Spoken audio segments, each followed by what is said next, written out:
본격 밀리터리 팟캐스트 밀떡 시작하겠습니다. 안녕하세요. 워너비 밀떡, 밀떡이 되고 싶은 한보람입니다. 안녕하세요. 놀러온 정명섭 작가입니다. 안녕하십니까. 밀리터리 비독과 김대영 군사평론가입니다. 네, 최근에 하나 에어로스페이스가 차세대 보병 전투 차량 레드백 EX 개발 현황을 공개했습니다.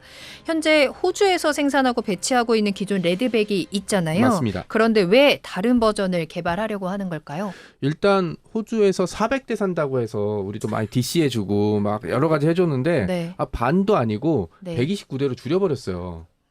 반에 거의 반 이하로 줄여버렸기 때문에 네. 이 상황을 좀 타개해야 되는 게 한 가지 있고 그 다음에 처음에 이 장갑차를 수출하는 상황에서 사람들에게 안정성을 주기 위해서 해외 물품들을 많이 조립했어요. 예를 들어서 포탑 같은 경우는 호주랑 이스라엘이 같이 만든 그 포탑을 사용했고, 그리고 여기에 달린 미사일은 스파이크 대전차 미사일을 또 역시 이스라엘제고, 그리고 지뢰방어 장갑, 그다음에 능동방어 장비, 그다음에 이런 것들은 거의 이스라엘제, 그리고 고무궤도도 사실 캐나다제 이렇게 썼기 때문에 국산화율이 엄청나게 떨어졌어요. 그러네요. 그러니까 팔아도 남는 게 없어. 그러네요. 네, 팔아 남는 게 없는데 일단은 문을 열어야 되잖아요. 네. 문을 여시오 할 때는 그냥 약간 다 익숙한 끌어와. 거, 익숙한 거 했다가 문을 열고 들어가면 이제부터 우리 걸로 이제 바꿔야 되잖아요. 요 시점이라서 네. 어차피 숫자가 예정대로 됐어도 다음 버전에서는 국산화율을 굉장히 높여야 되는 시점입니다. 일단은 포탑도 국내산으로 바꾸고, 그다음에 장갑제도 국내산으로 사용할 예정이고, 그다음에 뭐 아이언 비전 같은 광학 장비, 그리고 아이언 피스트라고 부르는 능동 방어 장비, 이런 것도 이제 국산화를 시켜서 국산화율을 약 95%까지 높이는 게 그럼 목표입니다. 거의 국산이네요. 맞습니다. 그러니까 처음에는 네. 다른 나라한테 팔려고 야 우리가 말이야 전 세계 좋은 걸 다 모았어 이렇게 했다가 두 번째부터는 써보니까 어때? 자 우리 걸로 좀 한번 하는 게 하나 있고, 네. 또 하나는 자료를 찾다가 봤는데 K21 장갑차가 도입된 지가 좀 시간이 지났기 때문에 차기 장갑차 도입 사업을 해야 되고, K21 장갑차가 좋은 장갑차긴 하지만 네. 근본적인 문제가 있거든요. 이 문제를 차기 장갑차 사업에서 해결해야 되는데 그런 문제도 같이 결합해서 문제를 해결하고 새로운 장갑차를 개발하려고 하는 근본적인 이유는 제가 보기에는 K21 이후를 노리고 있는 게 아닐까라는 생각도 좀 해보고 있습니다. 그럼 말씀하신 K21의 근본적인 문제라는 게 어떤 거예요? K21 장갑차가 만들 당시에는 크게 문제가 안 됐는데 지금 와서 발목을 잡는 건 수상주행 능력이었습니다. 그러니까 수상주행. K200서부터 대한민국 육군이 항상 장갑차 사업을 할 때 내세운 조건이 수상주행, 정확히 이제 하천을 도학 장비 없이 스스로 넘어갈 수 있는 기능이 있어야 되거든요. 그래서 K200도 수상주행 능력이 있고 K21도 옆에가 부풀어 올라요, 이렇게. 네, 그런데 이렇게 네. 수상주행 능력을 넣으려면 네. 무게가 일단 무거우면 안 돼요. 그리고 K21 같은 경우는 억지로 늘리려고 옆에다가 풍선을 넣었잖아요. 그러니까 이게 방어력의 발목을 잡는 부분. 그리고 풍선 이제 터지면 빵꾸나는 문제가. 투구라고 하면 되는데 그걸 풍선이라고 자꾸. 풍선은 이상하잖아요. 좀. 뭐, 날아가는 것 같잖아요. 아 그래요? 그 튜브가 튜브가 옆에 이제 붙어 있기 때문에 그런 문제가 있고, 네. 그리고 재래식 예전 버전이었기 때문에 지뢰 방어 능력도 좀 떨어지는 편이에요. 그래서 그러니까 이런 문제들을 이제 다음 장갑차 사업에서는 해결해야 되는데, 네. 최근에 대한민국 육군이 최근에 수룡을 배치했습니다. 생긴 건 자동차인데 원래는 배예요. 원래는 배라고요? 네, 자동차처럼 갔다가 물가에 들어가면 쫙 펴지면 이제 배가 되는 거거든요. 되고. 배도 되고 보트도 되고. 예전에 대한민국 육군이 계속 수상주행 능력을 요구했던 이유는 이해가 가요. 하천이 많기 때문에. 그러니까 특히 북한으로 올라가게 되면 다리가 없을 거 아니에요. 그럼 이거를 맞네요. 넘어가려면 수상주행 능력이 필요했는데, 최근엔 이제 수룡이 배치되기 시작하면서 이런 수상주행 능력을 빼기 시작하면 이제 방어력이라든지 아니면 필요했던 지뢰 방어 능력 같은 걸 집어넣을 수 있는 지점들이 생기거든요. 그러니까 K21이 정말 좋은 장갑차예요. 만들었을 당시에는 그 시점에서 좋았지만 지금 시점에서는 보완이 필요하기 때문에 이런 보완점들을 그 레드백 EX에서 좀 해결하려고 하지 않을까라고 생각하고 있습니다. 저는 좀 궁금한 게 지난번에 저희 K808 장갑차 얘기했었잖아요. 네. K808하고 이 K20이라고는 차이가 뭐예요? 일단은 이제 똑같은 K808은 바퀴가 바퀴로 굴러가. 자동차 바퀴. 자동차 그 바퀴로. 차이예요? 차륜형 장갑차고. 차량이고 얘는 K21은 우리가 전에 했던 K808은 이제 보병사단, 수방사 뭐 이런 데 가 있어요. 네. 근데 K21은 뭐 기계화 사단, 전차 장갑차 같이 음. 작전하는 그런 부대들에서 많이 쓰고 궤도로 굴러가죠. 아, 사용처가 다른 네, 거예요? 사용 부대가 좀 틀려요. 사용 부대가 네. 사용 부대가 네, 사용 다른 부대가 거. 틀려요.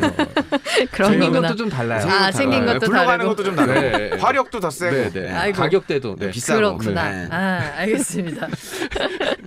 자, 그러면 기존 레드백이랑 레드백 EX 버전 차이점을 살펴봐야죠. 우리 이제 레드백 같은 경우에는 호주 육군의 그 ROC 요구, 작전 요구들을 반영해서 만든 장갑차예요. 그러니까 우리 군이 필요로 해서 만드는 건 아니었고. 호주 맞춤형인 그렇죠. 거네요.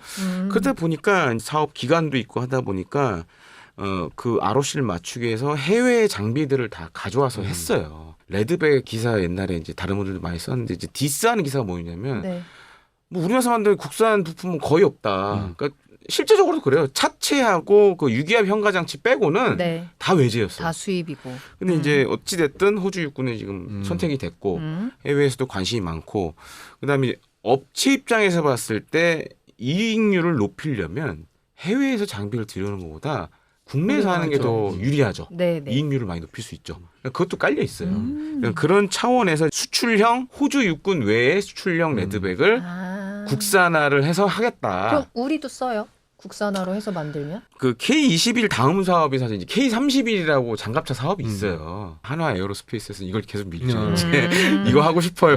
아니, 있는데 굳이 또 새로 하실 거예요? 이거 있는데 좀만 바꾸면 되는데 아. 국산화하고 하면 되는데 이거 또 새로 하면 또 시간 많이 들고 돈 많이 들 텐데 그렇게 이제 하고 있고 뭐 물론 이제 우리 육군이 어떻게 결정할지 모르겠어요. 뭐 지난 K80 할 때 저희가 말씀드렸지만 그걸 또 갑자기 차륜형을 확 바꿀 수도 있고 궤도형으로 갈 수도 있고 뭐 이런 네. 좀 그런 좀 상황을 봐야 될 것 같습니다. 그렇구나. 그럼 일단 중요한 변화 지점을 몇 가지 찾아보면 포탑을 레고 블록처럼 조립식으로 만들 수 있다. 그러니까 얘기하신 대로 각 국가마다 ROC가 다르기 때문에 어디는 우리는 포탑을 대타 크게 만들어 주세요. 네. 다른 나라는 우린 작게. 어디는 우리 2명 들어가게 해주세요. 우리는 4명 들어가게 해주세요. 아니면 우리 드론도 탑재하게 해주세요. 아니면 우리는 그런 건 필요 없고 대타 큰 대구공표가 필요해요. 원하는 옵션을 네. 선택하시오. 네. 뭐 미사일도 해서. 어디는 스파이크 필요할 네. 수 있고 우리도 최근에 사정거리 8km짜리 대전차 미사일 LAH에 달려있던 청검을 지상 발사형으로 이제 만들기 때문에 그런 것도 달아줄 수 있고 오. 여러 가지 요구 조건을 맞춰줄 수 있는 게 있고 네. 그리고 S&T 다이나믹스에서 개발 중인 40mm CTA 탄두 내장형 탄이거든요. 그러니까 보통은 탄두와 탄피가 이렇게 붙어 있는데 이거는 어떻게 보면은 탄피 안에 화약과 탄약을 같이 집어넣는 같은 구경이라 그래도 네. 보관 크기가 작아지기 때문에 아. 더 많은 탄약을 보관할 수 있거든요. 장비할 수 있거든요. 그런 문제들 그리고 뭐 청검 미사일도 탑재될 뿐만 아니라 다른 시스템 그러니까 뭐 통합 장비 시스템, 그다음에 유기압 현수 장비, 엔진도 이제 국산화로 STX 엔진에서 만든 그런 걸로 바뀌는 경우도 있고 또 얘기했던 아이언 비전, 아이언 피스트 다 국산화하게 되면 이익률도 높일 수 있고 그리고 국내에서 배치할 장갑차인데 국산화율 당연히 높은 게 이제 유리하겠죠. 뭐 이런 것들이 모두 결합돼서 그 EX형 최근에는 하나에서 약간 이런 얘기를 하더라고요. NIFV. 네, 맞아요. 네, 레드백 EX라고 했던 거는 처음 버전이고 네. 최근에는 NIFV 차기 장갑차의 아. 블록 1이다라는 블록 식으로 원. 얘기를 아. 하고 있죠. 네. 네. 그러니까 잘 모르시는 분들이 있을 것 같아서 아이언 피스트랑 아이언 비전에 대해서 좀 쉽게 설명해 주세요. 아이언 비전 먼저 설명드리면 건담에 나오는 그 360도 리니어 시트라고 부르는 딱 앉으면 주변이 다 보여. 아, 그게 더 어려워. 아니 건담 매니아니면 그걸 어떻게 리니어 시트 뭔지 알아? 모르잖아. 네. 죄송합니다. 덕후기 좀 안 돼. 뭐냐면 그 네. 자동차를 타면 후방 카메라 있잖아요. 그리고 측면도 볼 수 있게. 그러니까 이거를 360도 다 볼 수 있는. 장갑차와 전차의 약점이 단단하고 무섭긴 한데 가까이 있으면 안 보이거나 시야 사각지대가 확보가. 있는 게 있거든요. 네. 근데 자동차의 사각지대는 사고를 유발하는 것처럼 전차나 장갑차의 사각지대는 파괴를 의미합니다. 그런 걸 이제 커버할 수 있는 게 아이언 비전. 그러니까 주변에 카메라 다 달아놓고 이 카메라가 조종사가 쓰는 헬멧 안에서 구현될 수 있게 보는 게 보통 아이언 비전이라고 부르고요. 네. 아이언 피스트는 상대방이 대전차 미사일이나 뭘 쏠 때 이쪽에서 뭘 같이 쏴서 터트리는 아. 전차에 달린 이스라엘제 트로피랑 좀 비슷하다고 보시면 될 것 같습니다. 네. 알겠습니다. 앞서도 질문을 드렸지만 이 네. 레드백 EX 버전이 이제 더 많은 국가에 수출하기 위한 용도로 약간 모듈화도 시키는 건데 우리 군에도 배치가 될 것인가에 대해서도 궁금하더라고요. 조금 공부를 해보니까 K-21 보병 전투차는 좋은 평가를 받고는 있지만 말씀하신 것처럼 수륙 양용 설계라든지 지뢰 방어 때문에 구조상 여러 가지 제약도 많고 현재 레드백보다 좀 안타까운 부분이 있다라고 확인을 했는데 네. 이게 맞는 건지 한 번 더 확인 부탁드려요. 이제 K21에 가장 영향을 많이 준 해외 장갑차가 뭐냐면 스웨덴이 만든 CV90. 네, 맞아요. 네. 잘 보시면 K21은 40mm 기관포를 사용합니다. 그리고 음. 전반적으로 그걸 많이 뺏겨왔어. 비슷하게 생겼어요. 왜냐하면 그때 당시에 우리 군이 생각했을 때 향후에 북한이 BMP-3 같은 장갑차를 어쩌면 획득할 수 있다, 얻을 수 있다. 그렇게 생각해서 이제 대항마로 한 거예요. 근데 지금 돌이켜 보면 네. 이 K21 잠상해가 뭐냐면 좁은 바구니에 너무 많은 계란을 담아버린 거예요. 그러니까 도화도 해야 되고 뭐 화력도 쎄야 되고 뭐 이것저것 좋은 건 하려면 다 갈아놓은 거예요. 근데 지금 와서 보니까 문제가 하나둘씩 생기는 거죠. 애매해진 거죠. 네, 첫 번째가 이제 방호력 문제. 네. 왜냐면 이제 뭐 지뢰나 이런 거에 방호 견딜 수 있는 능력이 굉장히 제한되고, 그다음에 도하려다 보니까 뭐 튜브도 들어가니까 측면 방호력도 약해지고. 이제 와서 보니까 이건 아니네 이렇게 돼버린 거예요. 그래서 그리고 또 K21이 이게 장점이자 단점이기도 한데 요즘은 이제 방호력 문제 이런 것 때문에 보병 전투차들이 사람을 많이 안 태워요. 시트나 이런 것들도 되게 커지고 있거든요. 네. 근데 K21은 사람을 왕창 실게끔 만들어놨어. 그러니까 이런 것들도 지금 문제고. 그래서 다음 장갑차, 차기 장갑차 사업을 하긴 해야 돼요. 언젠가는 할 거야. 뭐 K31 사업을 해야 되는데 뭐 이게 과연 레드백이 국산화된 버전으로 갈지 네. 아니면 뭐 아예 다른 걸로 갈지. 다만 좀 우리가 K21에서 좀 배워야 될 교훈이 있어요. 40mm CT 이걸 차기 수륙 그 돌격 장갑차 때문에 이제 한 건데 뭔가 새로운 걸 만들 때 단순히 이게 우리 국내 기술 개발도 있지만 세계적으로 통용되는 걸 해야 돼요. 그래야 이제 세계 시장에서 접근성이 높아지는데 그런 측면에서는 조금 요건 좀 검토가 좀 필요한 거 아니냐. 물론 이게 장점도 있습니다. 뭐 발사 속도가 빠르고 아까 얘기해 주셨듯이 탄 크기도 줄어든 장점도 있는데 지금은 사실 거의 많이 안 써요 이거를. 그래서 이런 것들도 한번 우리가 좀 차기 장갑차 할 때 생각해 봐야 되겠죠. 그럼 계획대로 레드백 EX 버전이 완성될 경우 향후 어떻게 진행이 될까요? 일단 국산화율이 예정했던 대로 높아진다면 가격이 많이 다운되겠죠. 그렇죠. 그다음에 해외 통제권에 대한 방어력도 높아지는 게 예를 들어 고무궤도로 수출하는 곳에서 갑자기 야 배째 2배 내놔. 뭐 방법이 없어요. 그런 식의 약간 갑질에서도 벗어날 수 있는 지점들이 있고 그리고 블록 2 같은 경우는 업체에서 얘기하는 게 인공지능을 좀 도입할 거다. 그리고 이제 유메인 복합 전투 체계, 멈티 기능도 여기서 집어넣을 거다. 그리고 하이브리드 엔진이라고 하니까 아마 수소랑 일반 엔진이 결합된 이 엔진으로 해서 45톤급으로 만들 거다라는 얘기가 좀 있거든요. 그러니까 뭐 일단 블록 1이 나와봐야 되는데 블록 1이 현재 27년 정도의 시제품이 나올 걸로 예정되고 있어요. 2대 정도 나오는데 이걸 테스트해보고 피드백을 좀 받을 예정인데 만약 예정대로 잘 나온다면 2030년대에서 40년대에 레드백 NIFV라고 부를게요. 블록 1과 블록 2가 나온다면 전 세계에서 손꼽히는 장갑차 장륜형 장갑차로서는 손꼽히는 성능을 자랑하게 될 거거든요. 그러면 뭐 제가 시간표를 봤더니 2030년, 40년 되면 장갑차 바꿀 나라 많습니다. 그러니까 장갑차가 전차나 전투기 뭐 이런 거에 좀 밀려 있긴 하지만 현대 전장에서 되게 중요해요. 러시아 우크라이나 전쟁 봤듯이 전장에서 병력을 안전하게 수송하고 유사시에 전투를 직접 벌일 수 있는 보병 전투차. 이번에 전장에서 맹활약했던 게 사실 브래들리였거든요. 그런 식으로 장갑차의 중요성이 높아진다면 뭐 유럽 국가뿐만 아니라 중동 국가 그리고 다른 국가에서도 관심을 가질 가능성이 굉장히 높습니다. 그래서 이번에 이제 폴란드에서 MSPO 방산 전시회를 하고 있는데 한화가 이걸 들고 나갔어요. 아이언 피스트 이제 능동 방어체 같은 경우에는 한화 시스템이 사실 옛날에 K2에 하려고 했잖아요. 그죠.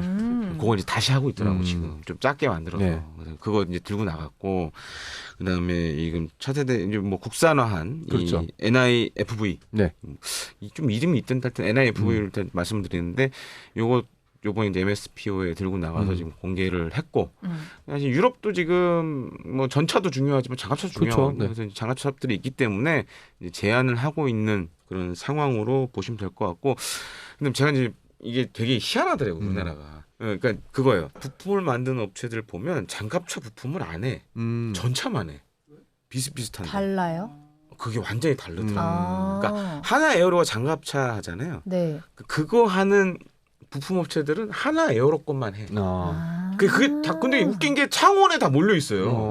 근데 현대로템 네. 전차하는 부품 업체들은 그것만 해. 그게 나뉘어져 있어요. 그렇구나. 그래서 한번 가서 물어본 적이 있거든요. 아니 어차피 비슷비슷한데 하면 안 되냐 그랬더니 옛날부터 이게 굳어져서 그러니까 이게 국산화하는 이유도 그거예요. 이쪽 업체들이 이거 레드백과 관련해서는 전혀 혜택을 못 보고 그러니까 이제 국산화를 하면서 어떻게 보면 이제 수출 가능성을 높이는 좀 그런 전략이라고 봐야겠죠.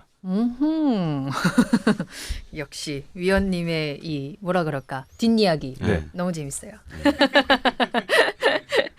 자, 그럼 오늘은 레드백 EX 이야기를 나눠봤고요. 핵심은 결국에는 부품 국산화 그리고 모듈화를 통해서 기존 한계를 어느 정도 극복하고 해외 수출도 조금 더 확대하겠다라는 목적을 가지고 있는 것 같아요. 말씀하신 것처럼 잘 발전이 돼서 그렇죠. 네로라는 장갑차가 될 수 있기를 응원하도록 하겠고요. 여러분들께서도 가장 기대되는 기술이 어떤 건지 레드백 EX에 대한 의견도 많이 남겨주시길 바라겠습니다. 밀리터리 팟캐스트 밀떡 오늘은 여기서 마치도록 하고요. 구독과 좋아요, 알림 설정 꾹 눌러주시고 저희는 다음에 다시 새로운 소식 들고 찾아오도록 하겠습니다. 다음에 또 만나요. 안녕.